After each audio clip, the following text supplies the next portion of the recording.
Have you ever felt like your peace was shattered by someone's absence?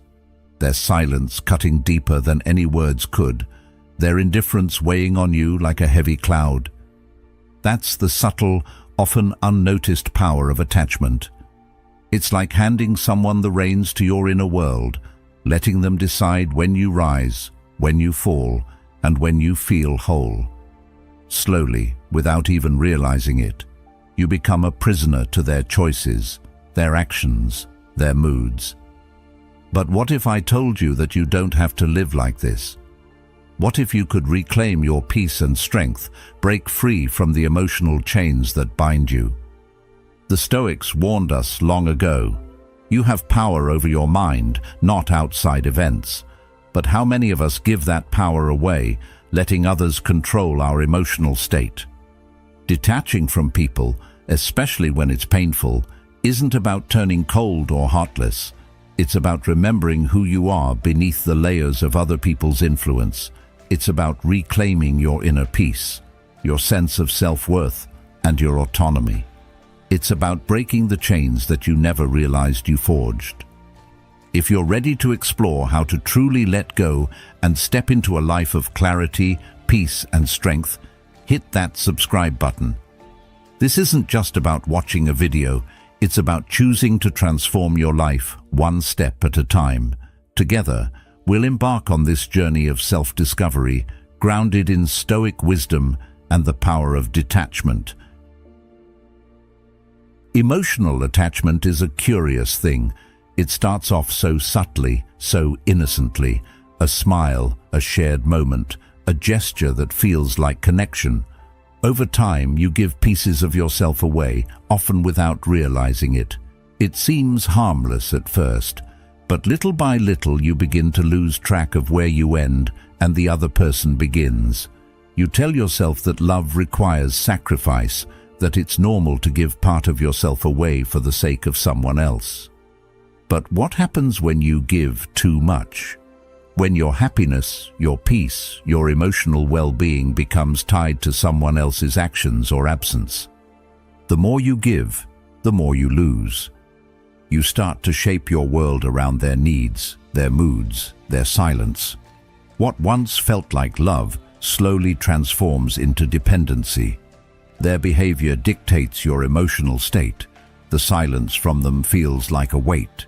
You begin to wonder, who am I without them? Their choices start to control when you rise, when you fall, and when you feel whole. It's easy to lose sight of yourself when you're so focused on another person. But here's the truth. Attachment, when it goes unchecked, becomes a quiet prison. When we tie our worth to someone else's behavior, we give away our power, and we allow them to control our happiness, our peace, and our emotional state. But here's where the Stoic wisdom can be a guide. Marcus Aurelius, in his Meditations, reminds us that we can only control what's inside of us. You have power over your mind, not outside events. Yet, how often do we forget this? How often do we let someone else's actions or presence determine our emotional state? Emotional attachment in its purest form is the emotional contract that we enter into when we allow someone else to dictate how we feel. Detaching, however, isn't about pushing people away or becoming emotionally numb. It's not about becoming cold or uncaring. Detachment is about reclaiming your inner peace. It's about regaining control over your emotional world. It's about remembering that your worth doesn't depend on anyone else's validation, on their behavior or their presence. Instead, it lies within you. The Stoics believed that true freedom comes from within. By letting go of attachments that drain you, you can find your own strength and clarity again. It's about stepping back from the hold someone else has on your emotional well-being and reasserting your control. Letting go doesn't mean abandoning love. It means that you no longer attach your happiness to someone else's actions or absence. It means that you no longer base your emotional state on their silence or presence. And surprisingly, it's not as painful as it sounds. When you detach, you're not losing the person. You're losing the emotional dependency that made you feel incomplete without them. The key to detaching is recognizing that your emotional freedom lies in your ability to stand on your own. It may seem difficult at first, but once you start, the layers of dependency that you've built up over time begin to peel away. As you detach, you realize that the control you thought they had over you was never theirs to hold. It was always yours. And when you take that back, the chains that bound you, those emotional patterns, start to fall away. What you thought was love may have been an illusion. What's left is your own sense of self, your own inner strength, and your ability to stand alone without feeling incomplete. As you begin to detach, you won't feel empty or heartless. On the contrary, you'll start to feel more whole than you ever have before. And when you release someone from having control over your emotions, you make space for a deeper connection with yourself. You start to rebuild your own worth, not through someone else's eyes, but through your own. Detachment isn't a rejection of others, it's a reclaiming of your own power and peace. So, why do we attach ourselves so deeply to others, even when it hurts us? Why do we allow someone else to have that much influence over our lives? The answer lies in understanding that attachment is rooted in fear. Fear of being alone, fear of not being good enough, fear of losing the connection we've worked so hard to build. But once you begin to detach, you'll see that the things you fear losing are not as vital as you once thought. You're not losing love, you're gaining freedom. And that freedom will allow you to love, not from a place of need, but from a place of abundance and self-respect. Detaching isn't about rejecting others, it's about rejecting the emotional chains that make you dependent on someone else. The power to reclaim your peace is within you. It always has been. The moment you realize this, you'll stop waiting for someone else to give you the peace you deserve. You'll start building it within yourself. When you look inward, when you detach from the external forces that dictate your worth, you find your true self, and that self is more than enough. Think about the last time you clung to someone who didn't value you. At first, it feels like you've lost something irreplaceable, something that held meaning, something that made you feel whole. The weight of that loss can feel unbearable. It's as if you've lost a part of yourself, and the emptiness they leave behind feels like a hole you'll never fill. But in reality, what you've lost isn't the person themselves. It's the fantasy you created around them. The illusion that they were the one who could make you feel complete. The dream you built about what they would become in your life. This fantasy is what keeps you locked in an emotional cycle, telling yourself that if you just hold on long enough, things will change. But here's the hard truth. When you let go of them, you're not just letting go of the person. You're letting go of the dream of who you hoped they would be. The moment you release that illusion, the weight begins to lift. It may feel like you're losing something at first, but what you're actually gaining is clarity. It's like wiping away a fog that's been clouding your judgment, and suddenly, everything comes into sharper focus.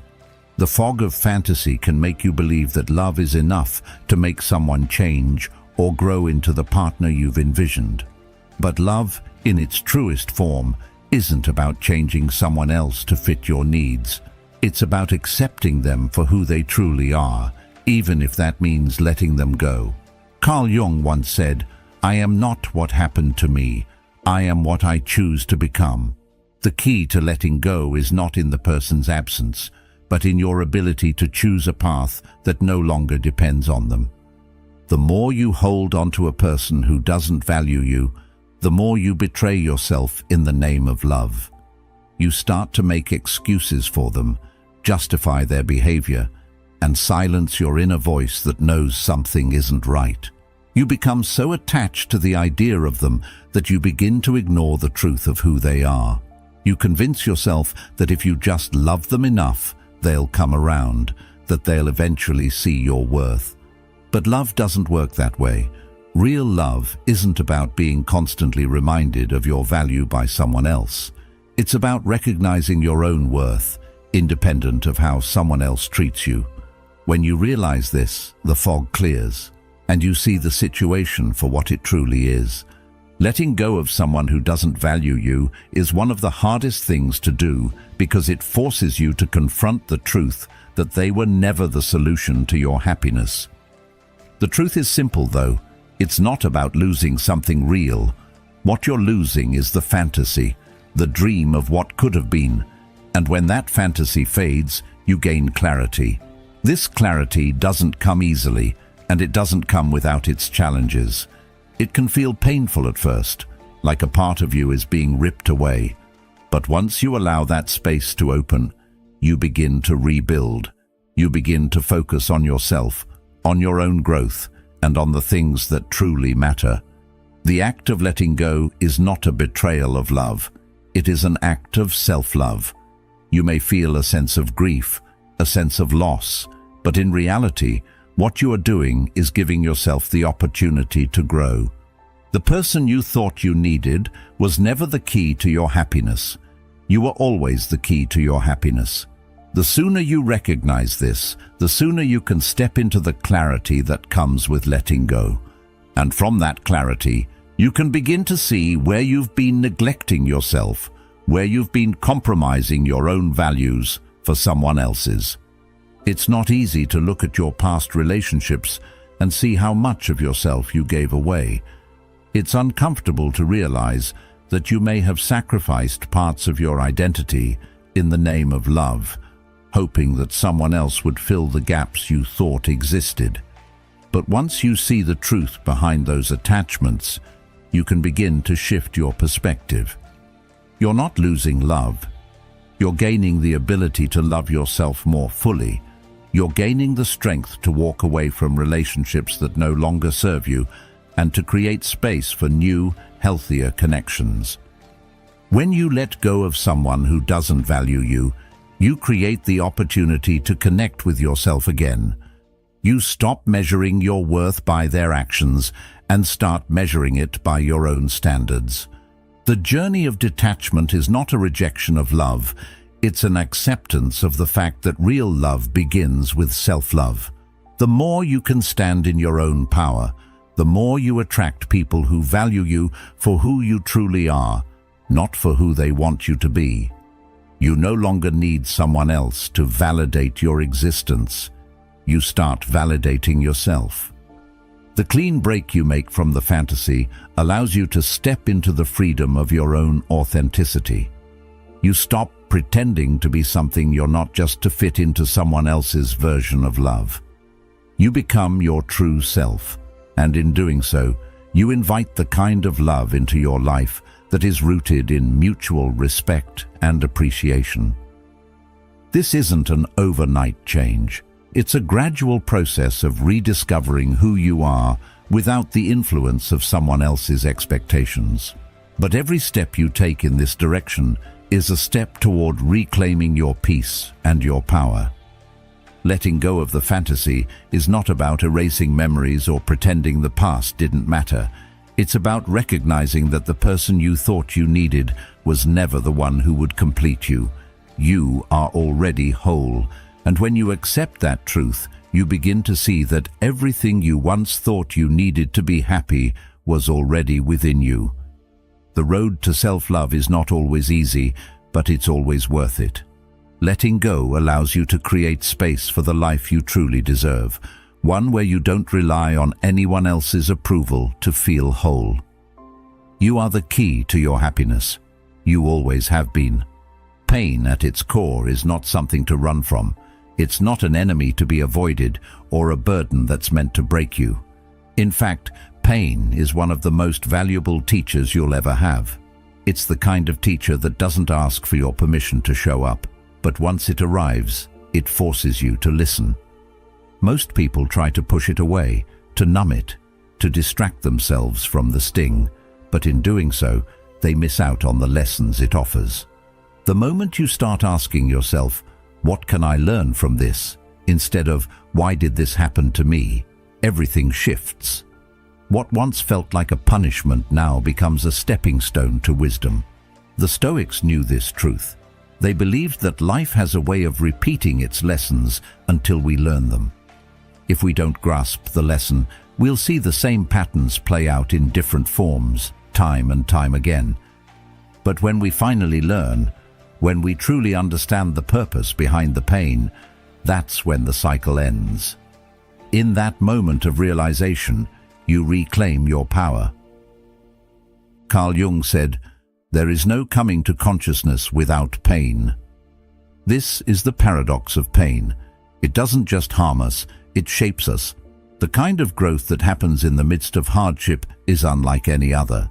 It forces us to question our assumptions, challenge our limitations, and reframe our entire worldview. It's in those painful moments that we discover the depth of our resilience. When everything is stripped away, when we're forced to confront what's left, we find the strength we never knew we had. It's not that we become stronger because of pain, but that we become aware of how strong we already were. But here's where it gets deeper. Pain is not just about suffering, it's about understanding. When we view pain as a tool for growth, we stop being victims of our circumstances. Instead, we become active participants in our own healing. The pain you feel from a broken relationship, a lost opportunity, or a failed dream isn't just random or meaningless. It's there to teach you something. Maybe it's teaching you how to set boundaries, how to stand up for yourself, how to say no when something isn't right for you. Or maybe it's teaching you how to value your own worth, to understand that your happiness isn't dependent on someone else's approval. When we start to see pain this way, it transforms from something we fear into something we embrace. Because the truth is, the more we resist it, the longer it stays. But when we lean into it, when we ask ourselves what it's here to teach us, it starts to lose its power over us. It no longer controls us. We control how we respond to it. The Stoics taught us that we cannot control what happens to us, but we can control how we respond. In every painful experience, there's a choice. You can either let it define you, let it weaken you, or you can use it to build yourself up, to strengthen your character, and to grow wiser. Think about the last time you experienced deep emotional pain. What did it teach you? Perhaps it was a lesson about trust, or the need for self-care, or the importance of authenticity. It might have revealed the areas in your life where you were compromising, where you were settling for less than you deserved. Pain isn't just a random event, it's a signal that something needs to change. And when you pay attention to that signal, you begin to understand the deeper layers of who you are and what you need. It's also important to understand that pain doesn't last forever. Yes, it feels overwhelming in the moment, but the moment will pass. The emotions you're feeling now may be intense, but they will not define you forever. The pain you're experiencing now will not last as long as the wisdom you can gain from it. With time, that pain transforms into something else, into understanding, into strength, into a clearer sense of self. You will look back on this moment not as a time when you were defeated, but as a time when you learned the most about yourself. There's a certain peace that comes from embracing pain as part of life. When you stop running from it, when you stop trying to avoid it or deny its existence, you begin to realize that it's just another part of the human experience. And that peace is what allows you to move forward. The pain may have been intense, but it didn't break you. It may have hurt, but it didn't destroy you. You are still standing, you are still here, and because of that, you're stronger than you were before. When you finally come to terms with the fact that pain is not here to punish you, but to teach you, everything changes. The Stoics taught that suffering can be our greatest teacher, but only if we are willing to learn. If you're willing to lean into the pain, to ask what it's trying to show you, you will find that it no longer has the power to control you. Instead, you'll find yourself on the other side, with a wisdom and strength that will carry you through any future challenges. Because the true power isn't in avoiding pain, it's in learning how to turn it into something that fuels your growth. When you do that, you no longer fear pain. You see it as a necessary part of your evolution, and from there you move forward, not just surviving, but thriving. Here's where the journey gets even more difficult. Sometimes the lesson isn't about the person who hurt you. It's about you. How many times have you clung to someone, even when deep down you knew they weren't good for you? How many times have you ignored your own needs, compromising yourself to keep someone around, hoping that by doing so they would finally see your worth? It's easy to point the finger at someone else, to blame them for the pain you feel.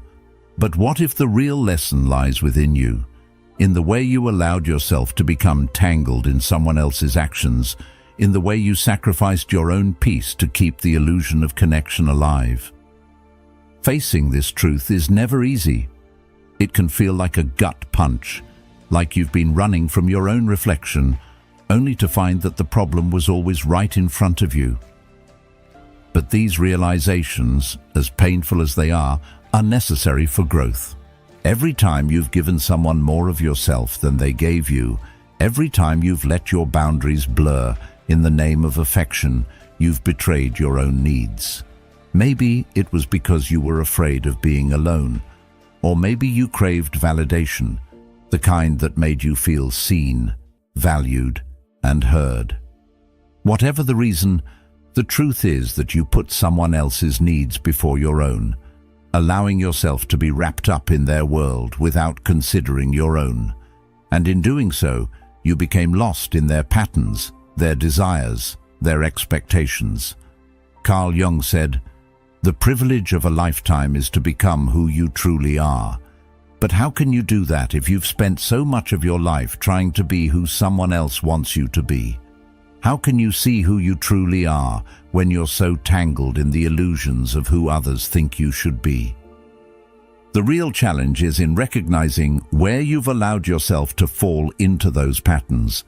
It's easy to blame the other person for the way things turned out, to point to their actions as the reason for your pain. But what if the real question is, how did you let this happen? What part of you was willing to accept less than you deserve? What part of you was afraid to walk away, to set boundaries, to put yourself first? When you start asking these questions, you begin to peel back the layers of your attachment. It's not about blaming yourself, but about understanding the depth of your own emotional patterns, the ways in which you've allowed someone else's behavior to shape your emotional world. When you begin to untangle these knots, you realize that the only way to break free is to acknowledge how deeply you've tied yourself to someone else's choices. As you begin to see this, it becomes clearer that the real work is in reclaiming your power. You've given pieces of yourself away, piece by piece, without even realizing it, until one day you wake up and find you no longer recognize who you've become. You've built your life around someone else's presence, their approval, their love. But once you start to see your own patterns, to understand where you've betrayed yourself, you begin to rebuild. The key is not in blaming the other person, but in understanding why you allowed yourself to stay in a situation that didn't serve you. What part of you was afraid to let go? What part of you thought that you weren't enough on your own? It's in this understanding that real transformation begins. Jung's idea of individuation, the process of becoming your true self, applies here.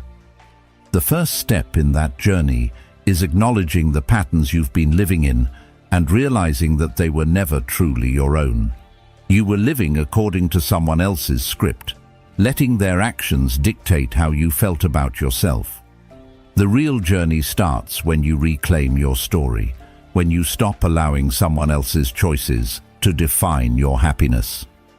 This isn't about pushing people away or shutting off your heart.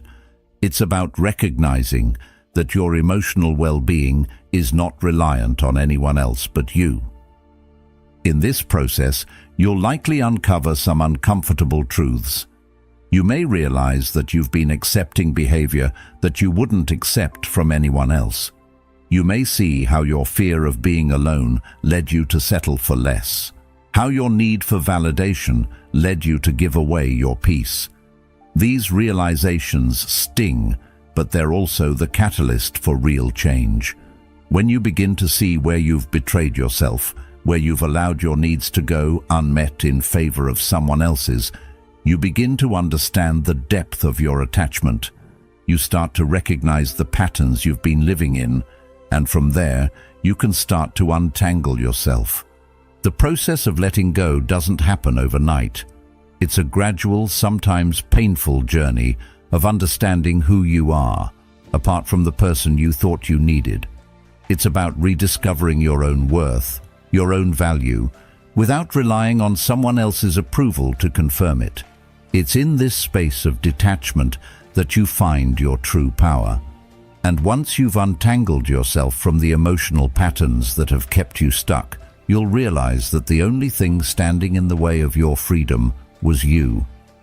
Emotional detachment is not about shutting down or closing off. It's about reclaiming your peace and understanding that your worth isn't dependent on anyone's choices, but your own. It's about learning to stand firm in your own truth, even when it's uncomfortable.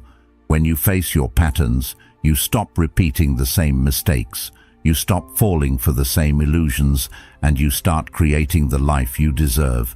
Because when you understand your own patterns, when you stop betraying yourself for someone else, you open the door to a new reality, one where you hold the keys to your own happiness and peace. When you don't set boundaries, you're essentially allowing others to tell you how you should feel, how you should respond, and who you should be. It's an unconscious surrender of your emotional autonomy. But when you begin to set those boundaries, something profound happens.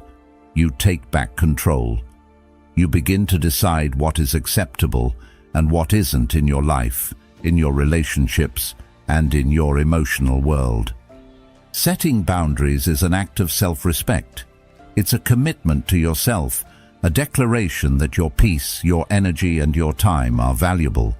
And as you set those boundaries, you create space to rediscover who you are beneath the noise, beneath the chaos of other people's demands.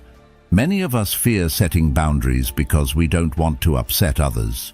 We fear rejection, conflict, or being seen as selfish. But here's the truth. Not setting boundaries doesn't make you compassionate or loving. It makes you a doormat. It makes you someone who is willing to lose themselves to maintain harmony, even if that means your own well-being is compromised. Setting boundaries isn't about being cruel or harsh. It's about ensuring that you are treated with the same respect you give to others. It's about refusing to tolerate behavior that undermines your sense of self-worth. And the more you practice this, the easier it becomes to reclaim your energy, your peace, and your autonomy. One of the hardest things to come to terms with is realizing how much we've allowed others to influence our emotional state. Think about the last time you were emotionally drained by someone, maybe a friend, a partner, or a family member. When you look back, you might find that the reason you were so exhausted wasn't just because of their actions, but because you let their behavior determine your mood, your actions, and even your self-worth. You may have let them push your buttons, trigger your insecurities, or make you feel less than. But once you recognize that, you realize how much power you've been giving away. And that realization is the key to taking it back. Setting boundaries is not a one-time event. It's a continual practice. Every time you say no to something that doesn't serve you, every time you stand firm in your values and needs, you're strengthening your boundaries and reclaiming your peace. It may feel uncomfortable at first, especially if you're not used to standing up for yourself, but with time, it becomes easier. You'll start to notice that the more you set boundaries, the more you begin to attract people who respect you, who honor your energy, and who understand the value of healthy relationships. Boundaries act as a filter, allowing only those who are aligned with your values and goals to enter your life. They create a space where you can be your true self without fear of being taken advantage of. But let's be clear. Setting boundaries doesn't mean cutting people off or creating walls that isolate you. It means protecting your emotional space from being invaded while still maintaining healthy, respectful connections. Boundaries help you distinguish between what is your responsibility and what is someone else's. They allow you to give without losing yourself, to love without sacrificing your peace. This is where emotional detachment becomes liberating. You can still care about someone deeply, but you no longer depend on their behavior to define your emotional state. You love them from a place of strength, not need. And in setting boundaries, you also begin to practice self-love.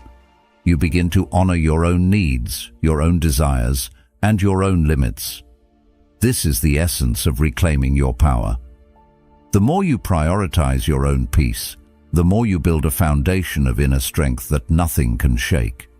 The more you say no to what drains you, the more you say yes to what nourishes your soul. This isn't about being selfish. It's about being self-aware, self-respecting, and self-sustaining. You become the keeper of your own emotional world, and with that, you find a peace that no one can take away. Setting boundaries isn't always easy, but it is always necessary. The more you practice it, the more you reclaim your energy, your peace, and your power. And in doing so, you not only protect yourself, but also create the space for deeper, more meaningful connections. So, start today. Start by identifying where you need to set boundaries in your life, and then take the first step toward reclaiming your peace. It's your life, and you have the power to protect it. Solitude often feels like a void, a space filled with loneliness and longing. When you're alone, it can seem like there's nothing to fill the emptiness. You might even feel like something is missing, like you're incomplete without the company of others. But what if solitude wasn't meant to be a punishment? What if it was always meant to be your opportunity for reflection and strength? For many, being alone is terrifying. The silence feels deafening, the stillness overwhelming.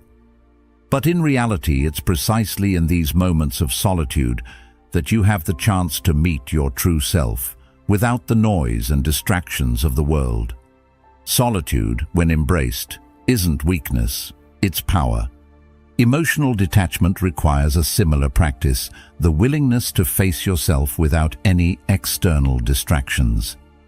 It's easy to avoid confronting the truth by filling your life with other people's opinions or seeking validation from the outside world. But when you begin to detach from those external forces, when you allow yourself the space to be with your own thoughts, you start to see things more clearly. Solitude gives you the opportunity to become aware of your own emotional patterns, your fears, and your attachments. When you're not constantly reacting to the needs and emotions of others, you can finally hear your own voice. You can hear your own needs, and you can begin to honor them. This isn't to say that solitude is easy. It's not. It's often uncomfortable. But that discomfort is a sign that you are doing the work of self-reflection, the work of self-empowerment. The longer you sit with yourself, the more you begin to realize that you don't need anyone else to complete you. You are enough, just as you are. And this realization is one of the most freeing experiences you'll ever have. When you embrace solitude, you stop relying on others to define who you are. You stop seeking approval, validation, or affirmation from external sources. You start to define yourself on your own terms. In solitude, you also begin to understand the difference between being alone and being lonely. The two are often confused, but they're not the same thing. Loneliness comes from a sense of lack, a belief that you are incomplete without others. But true solitude is about wholeness. It's about being comfortable in your own company, recognizing that you have everything you need within yourself. Seneca once said, "The greatest wealth is to live content with little." Solitude is where we find that wealth. It's where we discover that we don't need anything from the outside world to feel whole. We simply need to learn how to be at peace with who we are. This understanding of solitude doesn't just shift your relationship with yourself, it also changes the way you interact with the world. When you learn to sit with yourself without fear, when you embrace solitude as a space for growth, you become more present with others. You no longer seek to fill your emotional voids through relationships or external validation. Instead, you enter relationships from a place of wholeness, of self-sufficiency. This isn't about detaching from others or isolating yourself. It's about learning to be fully present without relying on others to define your worth. As you become more comfortable in your own solitude, you begin to notice that the noise of the world doesn't affect you as much. The constant chatter, the opinions, the distractions, all of it becomes less important. Your peace is no longer something that can be shaken by the actions of others. You develop an inner strength that comes from knowing you are whole, independent, and enough on your own. The external world may continue to be chaotic, but you find your center in the silence, and that center is where your true power lies. It's also important to note that embracing solitude doesn't mean rejecting connection or relationships. It's about understanding that your happiness, your peace, and your worth are not dependent on others. When you are comfortable with yourself, you can engage in relationships with authenticity without needing them to complete you or validate your worth.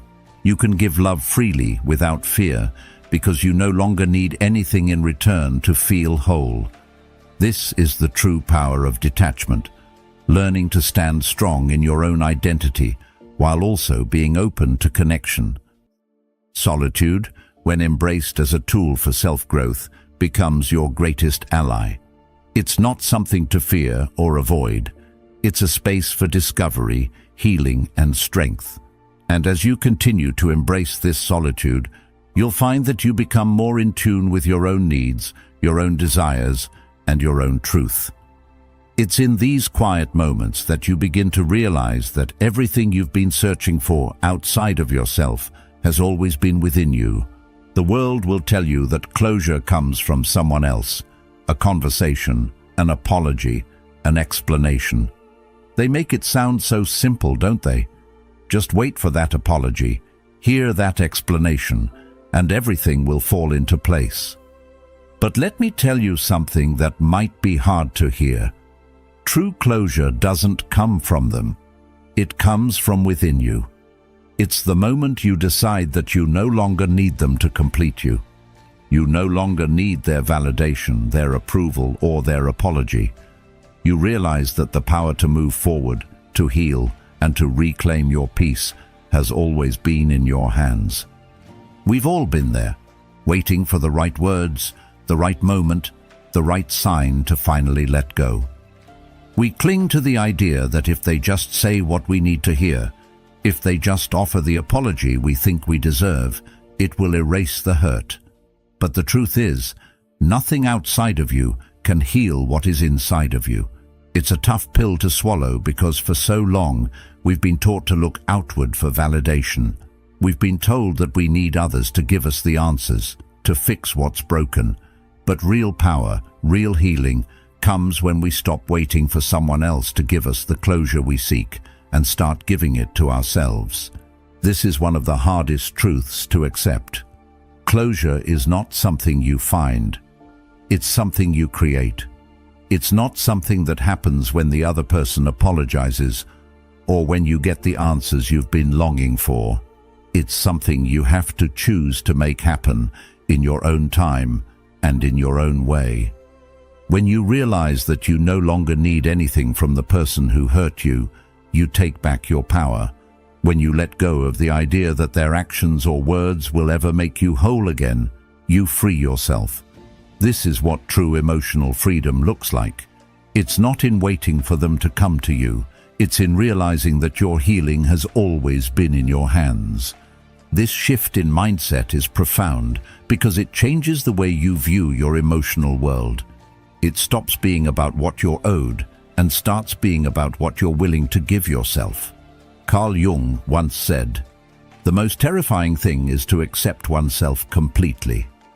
And here, in the process of finding closure, you are learning to accept yourself completely. You're learning that your peace isn't dependent on someone else's actions or approval. You are teaching yourself that your worth doesn't hinge on their words, on their behaviors, or on their timing. You can heal and move forward on your own terms without needing anything from them. And in that realization, you unlock a new kind of freedom. It's important to recognize that the past doesn't control you unless you let it. And for so long, we've been taught to believe that closure requires an outside event, something external to us, to make things right. But when you start to see closure as something you create within yourself, the chains of the past begin to loosen. You no longer need their apology, their approval, or even their understanding. You've already forgiven yourself. You've already found your peace. When you let go of the need for them to fix the past, you free yourself to build something new in the present. The Stoics believed that what we do now echoes in eternity. What you choose to do now, in this moment, is what will shape your future. The past may have shaped who you are, but it doesn't define who you will become. There's something incredibly empowering about choosing to let go without needing anyone else to provide the closure. It's an act of reclaiming your emotional autonomy, your ability to decide how you move forward and how you feel about yourself. It's about realizing that the person who hurt you doesn't get to control your future. Your future belongs to you. Their actions can no longer hold you in place. When you stop looking outside for closure and start creating it from within, you stop being a victim of your circumstances and start becoming the author of your own story. You take back the pen and write the next chapter of your life, free from the weight of past hurts and unresolved feelings. Think about the times when you've sought closure from someone else. How long did you wait? How many times did you find yourself stuck, replaying old conversations, hoping for a different outcome? The truth is, the more we wait for them to provide the answers we seek, the more we tie ourselves to them emotionally. We give them the power to control how we feel, to control how we move forward. But when we choose to find closure within ourselves, we stop giving them that power. We stop letting their actions dictate our emotional state, and we reclaim our peace. It's not about pretending the past didn't happen or that it didn't hurt. It's about accepting that the past is done, and the only thing you can control now is how you move forward. So, let go of the illusion that closure requires someone else to make it happen. Choose to move forward, not because you've gotten an apology or an explanation, but because you realize you don't need those things to heal. You've already healed yourself. You've already given yourself permission to let go. The power has always been in your hands, and once you realize that, you begin to experience a peace that doesn't depend on external validation. It doesn't depend on anyone else. It's yours to keep, yours to create, and yours to protect. True closure comes when you stop waiting for someone else to make things right and start making things right for yourself.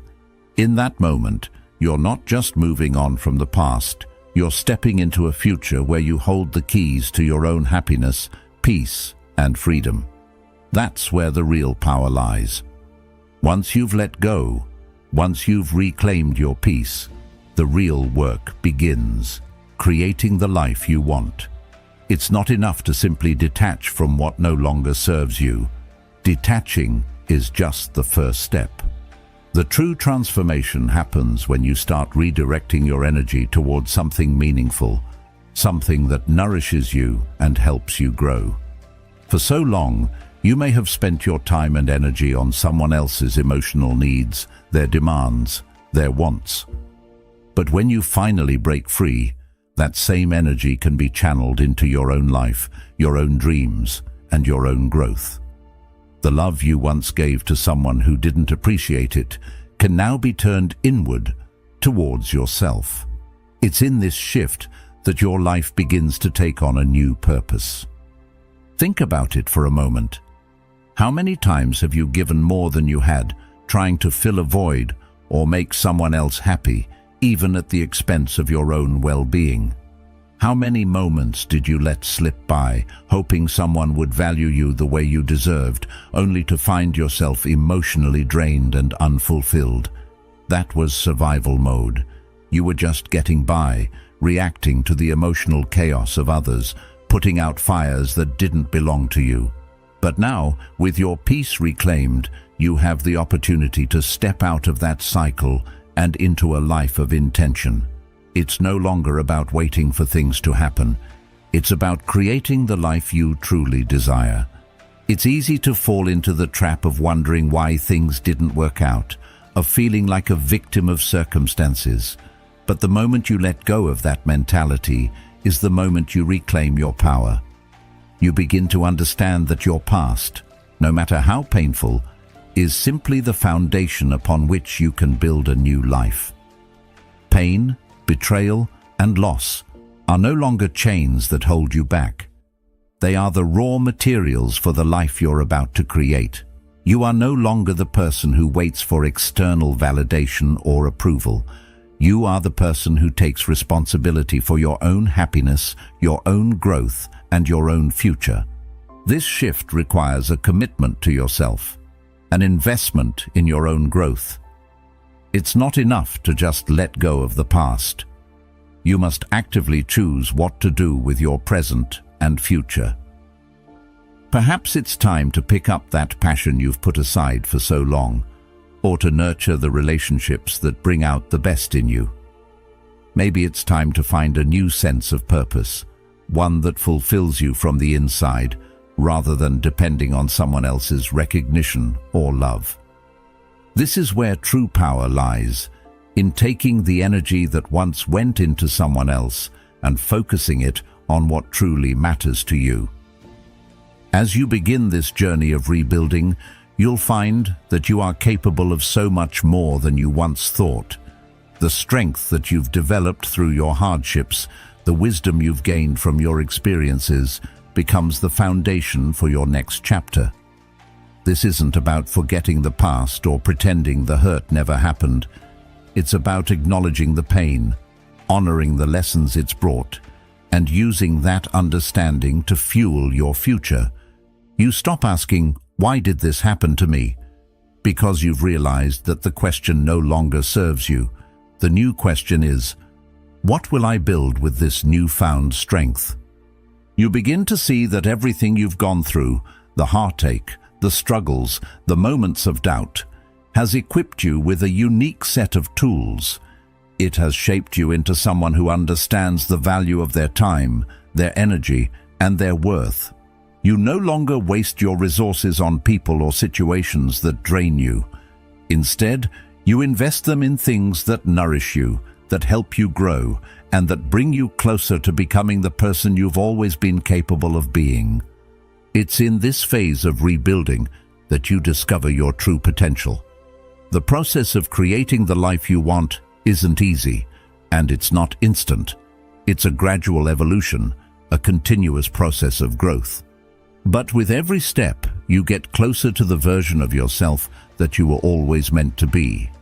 You stop running from pain, and instead, you embrace it as part of the journey. You understand that growth doesn't happen in comfort. It happens in the discomfort of change, and you are ready for that change. When you invest in yourself, when you choose to thrive instead of survive, you send a powerful message to the world. You are not here to settle for less than you deserve. You are here to create a life of purpose, a life of fulfillment, a life of strength. And as you begin to see the fruits of your labor, you'll realize that the true reward of detachment isn't just the freedom from others. It's the freedom to build a life on your own terms, based on your own values, and guided by your own purpose. As you continue to rebuild, remember this: the past doesn't define you. It's what you choose to do with your present and future that shapes who you are. So start building. Invest in yourself. Grow into the person you've always known you could be. And as you do, you'll find that your life begins to reflect the strength and peace that you've cultivated within yourself. You're no longer just surviving, you're thriving. And that's where the real transformation happens.